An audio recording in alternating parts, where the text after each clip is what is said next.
Here's a Super Mini you probably haven't considered. Hyundai's much improved, smarter, better equipped and more frugal i20. Maybe you should. Small cars are becoming ever more cosmopolitan.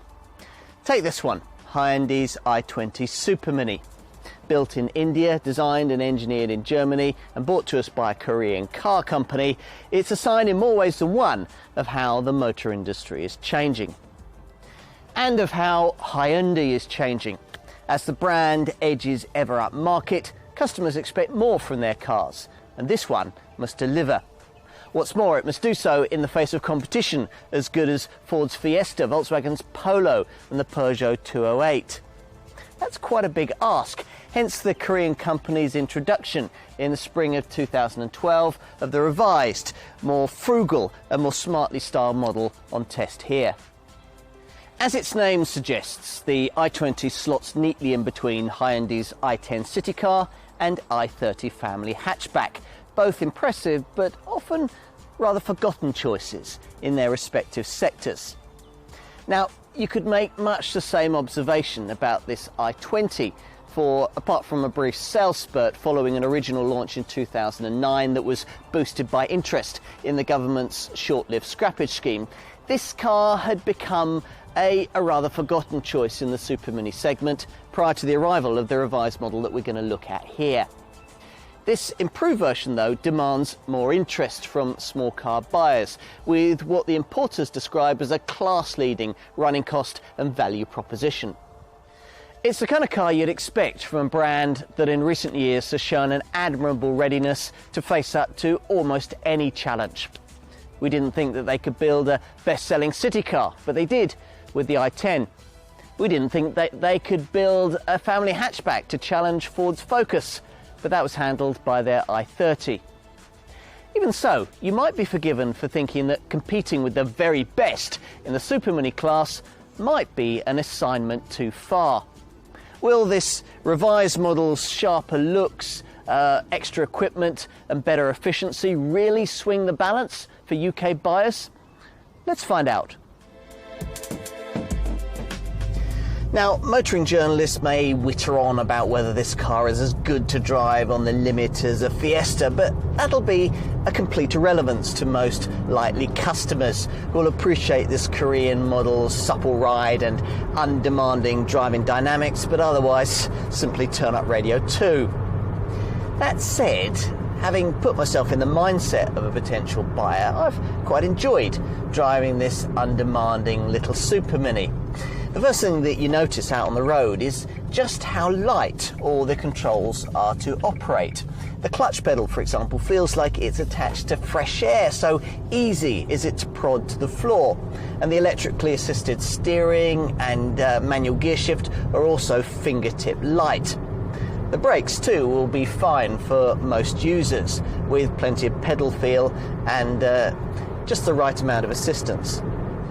Which all, of course, makes this i20 a really easy thing to drive, especially around town, where you'll quickly grow to value the lack of muscle involved in piloting this car around.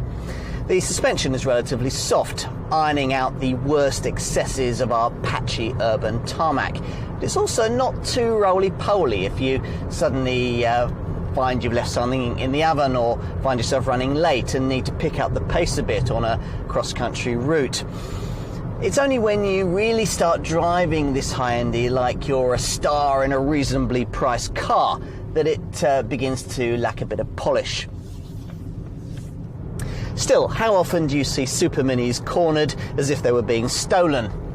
If I were to get all road testery, I could tell you that at the limits of grip it transitions gently into understeer, but frankly, who cares? There's an excellent stability control system to rein you in should you decide that you want to test the limits of front-end grip. But the i20 isn't really the kind of car that appeals to people wanting to drive in that sort of way. The flip side of having steering that's perfect for city centre motoring is that it doesn't really encourage gung-ho progress. And if you're the kind of young driver that Hyundai targets with this i20, that's probably just as well. This is a very accomplished and neat handling car. It's just that it fulfills a particular brief. The best word for it would probably be precise. And given that most of the chassis work was undertaken in Germany, that's perhaps unsurprising. And there's a distinct similarity in ride quality between this model and the Volkswagen Polo. The variant that I'm driving here uses the 1.2 litre petrol engine that most i20 customers choose, good for 84 bhp. Now that power output is achieved at a heady 6,000 RPM, but it's no great hardship to have to row the car along and use all the engine's revs like this. Do so and you'll find that this car is relatively nimble and light on its feet, the 12.7 second 0 to 62 mile an hour time being slightly better than that of a comparable Ford Fiesta 1.25. And if you use all the 190 newton meters of torque, you'll find that overtaking is surprisingly easy too. Between 40 and 60 mile an hour in fourth gear, you'll be able to pass that swaying Arctic in front about a second quicker than you would be able to in a more powerful Ford Fiesta petrol 1.4. All of which, for me, rather defeats the point of paying more for the top spec i20 petrol engine, a 99 brake horsepower 1.4 litre unit that doesn't really feel much more powerful than this 1.2, but does have the advantage that it can be ordered with a 4-speed automatic transmission, in which guise this car really does feel rather slow. Most urban-based buyers will, quite rightly, be more interested in the 6-speed manual CRDI diesel options. Either a rather leisurely 3-speed 1.1 litre variant that takes nearly 16 seconds to reach 60 from rest, or a more satisfying 89 brake horsepower 1.4 litre diesel that's over 2 seconds quicker, but more importantly makes a surprisingly competent motorway car with its tall gearing, torquey engine and supple suspension. Overall for me though, my personal choice would always be this petrol 1.2. It's just got that bit more about it. Midlife automotive facelifts can often be pretty half-hearted affairs, but not in this case, all of which is just as well, for the original version of this i20 was a pretty forgettable design, rather overly similar to a 5-door Vauxhall Corsa, and lacking the aesthetic confidence now exuding from Hyundai's design department. These days, the Korean penmen base their approach around a so-called fluidic sculpture design theme that in recent times has brought us more interesting shapes like the Mondeo-sized i40 or the second-generation Focus-shaped i30. And it's worked its magic here too. Not enough to make this improved i20 a really handsome car, though the next generation version surely will be, but at least enough to give it a bit of its own personality. The most notable styling addition is the hexagonal front grille that marks out all of the Korean brand's most recent models, while to complement it there are more rounded front wings and a reshaped bonnet. The headlights with their built-in daytime running lamps and the fog light clusters are also a good deal more assertive in their design. And at the back, the i20 gets a redesigned bumper and tail lights, but really the basics haven't changed. In summary, what we have here is a shape that's longer, taller and narrower than that of a rival Fiesta, but not by enough to significantly differ from that car in terms of overall packaging. Well, so you'd think from a glance at the spec sheet. In reality here on the back seat it feels rather different, possible as it is to sit a 6-foot adult behind a person of similar size without too much of a problem. Now you won't want to be sharing this back seat with 2 other adults for any real distance, but 3 kids will be fine. Nor has Hyundai delivered rear passenger space at the expense of rear luggage room. At 295 litres, this boot is the same size as a Fiesta's and bigger than a Vauxhall Corsa's. And should you need to extend it, you'll be pleased to find that because the rear seat bases actually flip forward, when you push the rear seat backs flat, they do actually go flat, creating a luggage area that's surprisingly usable. and very spacious. At 1,060 litres, it's bigger than virtually every other Super Mini in the class. And couple that with a wide tailgate opening and a big wide space, and you've got a car that's a lot more practical than it at first appears. It's easy to get comfortable up front too, thanks to a height adjustable driver's seat, a steering wheel that alters for rake and reach, enough headroom to allow for some pretty extreme hairstyles. But then this i20 was always accommodating. What it wasn't in its original form was inviting, and at least to some extent this version now is. On paper, the changes don't sound too significant, changing the dash inserts from grey to this metallic finish or piano black, for example, and the use of nicer quality plastics and improved seat fabrics. But collectively, all these tweaks add up to a cabin that feels far less embarrassingly built down to a price than was the case with the original version of this car. And what hasn't changed is the build quality, which continues to be a credit to the Chennai plant in India, where all the smallest Hyundais are screwed together. Now, you'll probably be paying somewhere in the £10,000 to £14,500 bracket for this car. There's a £600 premium to go from the 3-door to the 5-door body style that I have here, and a premium of around £1,200 to £1,300 if you want to progress from a petrol derivative to an equivalently powerful diesel model. The question is, though, as to whether Hyundai has got a little ambitious with the i20's pricing when compared to obvious rivals. And the answer is, not really. Take that other brand that used to occupy the bargain basement but is now creeping up market, Skoda. The Czech company's Fabia Super Mini at entry level isn't really priced too differently from a basic i20, but whereas with the Fabia you get a wheezy 60 brake horsepower engine that takes 16.5 seconds to get from rest to 60, this i20 has an 84 brake horsepower basic petrol unit that's much punchier. And this Hyundai also comes with air conditioning and ESP stability control, features that are pricey options on the Skoda. These two really significant features will add about £1,000 to the cost of most rivals in their most basic forms. And nearly all of these are pricier to start with.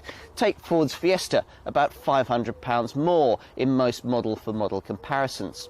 Or Vauxhall's Corsa or Peugeot's 208, competitors for which you'll need to budget around another £1,000 to £1,500 model for model in most cases. Even this Hyundai's sister design, Kia's Rio, will usually cost you a few £100 more. Whichever 3 or 5-door i20 variant you choose, a 1.2 litre petrol like the one I have here, or a 1.4 litre petrol, or either of the CRDI diesels, the 1.1 or the 1.4, whichever of those you go for, you should find your car to be very decently equipped.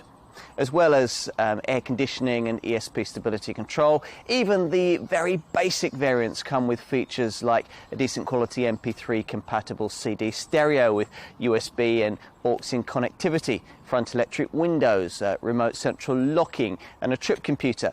And that's not a bad tally for an entry-level version of a Super Mini. Most buyers will opt to go up a trim level and choose a car like the one I have here that has features like alloy wheels, front fog lights, Bluetooth compatibility for your mobile phone and bits of leather for the steering wheel and the gear knob. Safety is one area this i20 excels in, something proved by this car's 5-star Euro NCAP crash test rating.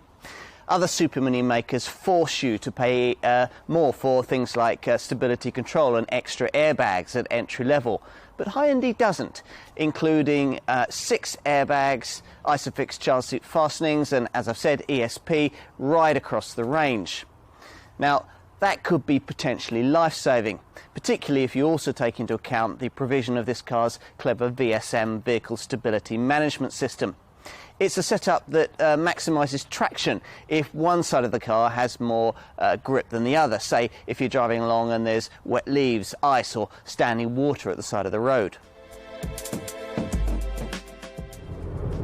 The 5-year warranty used to be one of the main reasons for buying a Hyundai.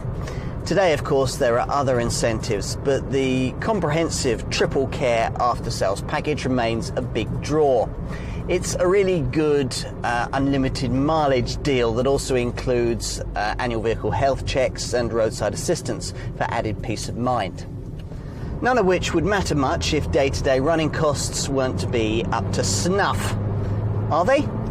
Well, largely yes, despite the fact that weight has crept up a bit thanks to the greater quality and improved front and rear impact protection. For evidence, let's check out the returns you get on the 1.2 litre petrol variant that I'm driving here. This manages 57.6 miles to the gallon on the combined cycle and 114 grams per kilometre of CO2. Returns that aren't quite up to the standard set by the 1.2 litre version of Peugeot's 208, but are quite good enough to see off comparable variants of, say, Ford's Fiesta or Vauxhall's Corsa. And of course, should you want even lower day-to-day bills, there's the option of ordering a diesel-engined i20 model. Of these, the 1.1 litre CR-Di variant is the one to look to if you really do have a pathological aversion to fuel stations. Now, this gets the brand's clever ISG, Intelligent Stop and Go system, that cuts the engine when you don't need it, stuck in traffic or waiting at the lights. Now, there are two 1.1 litre CR-Di choices you could make.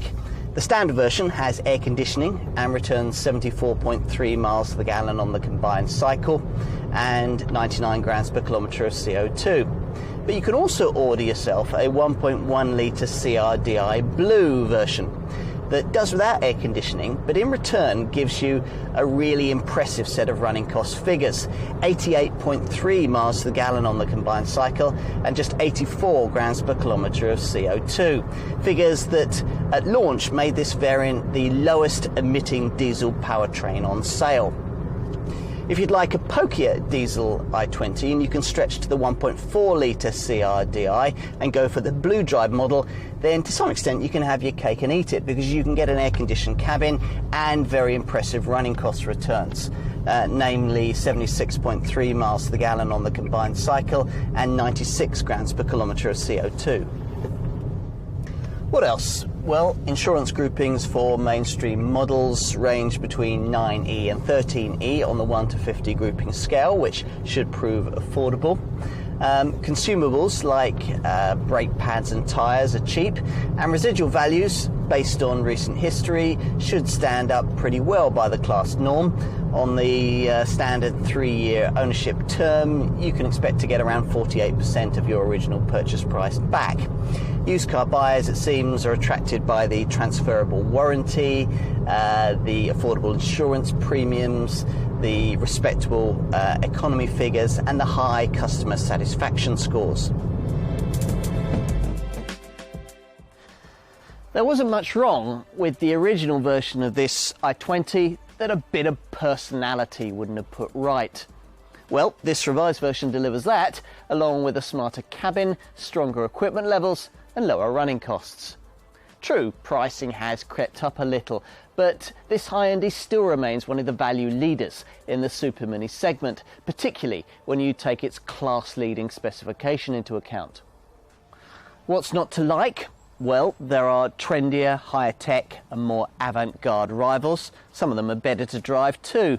But if you can find a car in this class that makes more sense when you add together all the attributes that families look for in a Super Mini of this sort, you'll be doing very well.